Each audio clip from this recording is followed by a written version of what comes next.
Avant de boucler cette édition, la lecture intégrale d'un communiqué nous venant de l'Union africaine.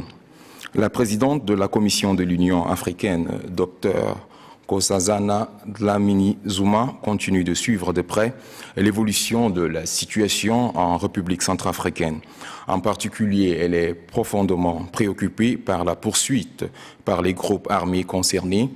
et de leur offensive militaire marquée notamment par l'occupation de la localité de Bambari, et ce en défiance totale des appels lancés par l'Union africaine et les Nations unies par l'intermédiaire du Conseil de sécurité, ainsi que des décisions pertinentes adoptées par le sommet extraordinaire de la Communauté économique des États de l'Afrique centrale, tenu à N'Djamena le 21 décembre 2012. La présidente de la Commission réitère la demande de l'Union africaine pour que les groupes armés concernés mettent un terme immédiat à leur offensive et se retirent inconditionnellement des localités qu'ils occupent. Elle les invite à s'engager de manière résolue sur la voie du dialogue tel que décidé par le sommet de la CEEAC, et ce en prenant part de bonne foi aux négociations prévues à Libreville sous l'égide du comité de suivi présidé par la République du Congo. Elle souligne la détermination de l'Union africaine en application des décisions pertinentes du Conseil de paix et de sécurité à prendre des sanctions